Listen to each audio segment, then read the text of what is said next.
ஸ்னேகா சீக்கிரமே மாட்டணும் அப்படின்னு சொல்லி யாரெல்லாம் நினைக்கிறீங்களோ அவங்களாம் நம்முடைய கலெக்ட் பண்ணிக்கோங்க.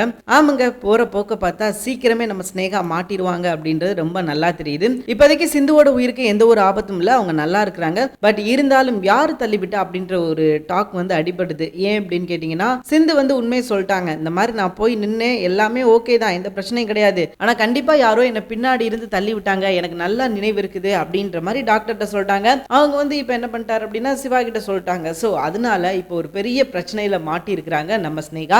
இவங்க இப்போ இதுல இருந்து தப்பிச்சு ஆகணும் அப்படின்னா அதற்கு ஒரே ஒரு வழி மட்டும்தான் இருக்குது. என்ன அப்படின்னா அவங்க ஊரை விட்டு ஓடினா மட்டும்தான் உண்டு. அதை தாண்டி அவங்களால எதுவுமே பண்ண முடியாது அப்படின்ற ஒரு சுச்சுவேஷன்ல அவங்க மாட்டிக்கிட்டாங்க. ஸோ பாப்போம், ஏன்னா அவங்க வந்து குறுக்கு வழியை கண்டிப்பா தேடுவாங்க. இப்போ மகாலட்சுமி வேற அவங்க கூட சேர்ந்திருக்காங்க அப்படிங்கும்போது அவங்க வந்து நேரம் அடுத்த பிளான போட ஆரம்பிச்சிருப்பாங்க. என்ன பண்ணலாம், இவ வந்து கரப்பாம்பூச்சி மாதிரி நம்ம கொன்னலும் நினைச்சா கூட திரும்ப திரும்ப வந்துகிட்டு இருக்காளே, இவளுக்கு நம்ம என்னதான் சொல்யூஷன் பண்றது அப்படின்னு சொல்லிட்டு இந்நேரம் நிச்சயமா அவங்க ஒரு பிளான் போட்டுருவாங்க. பட் அவங்க என்னதான் பிளான் போட்டாலும் சிவா இருக்கிற வரை இது நடக்குமான்னு கேட்டீங்கன்னா கண்டிப்பா வாய்ப்பே கிடையாது. ஏன்னா முன்னாடி வந்து சிவா அலர்ட்டா இல்ல, சோ இப்போ வந்து ரொம்ப அலர்ட்டா இருப்பாரு.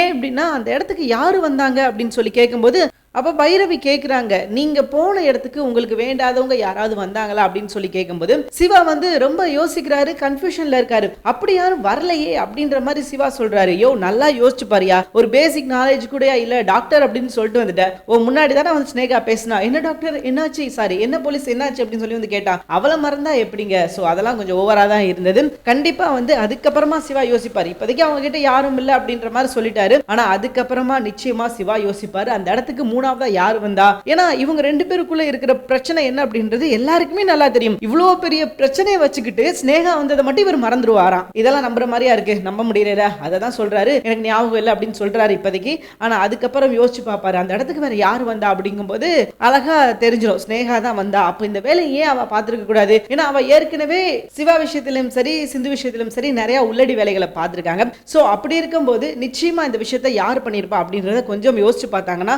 அவங்களுக்கே தெரியறதுக்கான வாய்ப்பு இருக்குது. கண்டிப்பா சிந்து சீக்கிரமே குணமாகி வந்து இவங்க தான் இந்த விஷயத்தை பண்ணாங்க அப்படின்னு சொல்ல தான் போறாங்க. அதை நம்ம பார்க்க தான் போறோம். ஏன்னா அப்பதான் இவளுக்கு கிடைக்க வேண்டிய தண்டனை கிடைக்கும். இல்ல அப்படின்னா இஷ்டத்துக்கு நம்ம என்ன வேணா பண்ணலாம், நம்மள யாருமே கேட்க மாட்டாங்க, நம்மள முதல்ல கண்டே பிடிக்க மாட்டாங்க, அதுக்கப்புறம் தான் கண்டுபிடிச்சா தானே கேட்க முடியும். சோ கண்டுபிடிச்சா அதுக்கப்புறம் பாப்போம் அப்படின்ட்டு தான் சுத்திக்கிட்டு இருப்பான். சோ அந்த தப்பு மட்டும் நடக்கக்கூடாது அப்படின்றது நம்மளோட ஆசை. நிச்சயமா சிவா இதுக்கப்புறமா கொஞ்சம் அலர்ட்டா இருந்து சிந்துவை எப்படி காப்பாற்றலாம் அப்படின்ற விஷயத்தை முயற்சிக்கணும். ஏன்னா இது வந்து சாதாரண விஷயம் கிடையாது. கொலை செய்யற லெவலுக்கு வந்து துணிஞ்சிருக்காங்க அப்படிங்கும்போது நிச்சயமா இது வந்து யோசிக்க வேண்டிய விஷயம். சோ பொறுத்திருந்து பாப்போம் என்ன நடக்குது அப்படின்னு சொல்லிட்டு. தேங்க்யூ ஃபார் வாட்சிங். இந்த வீடியோ நிச்சயமா உங்களுக்கு பிடிச்சிருக்கும் அப்படின்னு சொல்லி நான் நம்புறேன். இந்த வீடியோ உங்களுக்கு பிடிச்சிருந்துச்சுன்னா மறக்காம லைக் பண்ணிக்கோங்க. நம்ம சேனலை நீங்க இன்னும் சப்ஸ்கிரைப் பண்ணலன்னா மறக்காம சப்ஸ்கிரைப் பண்ணிக்கோங்க.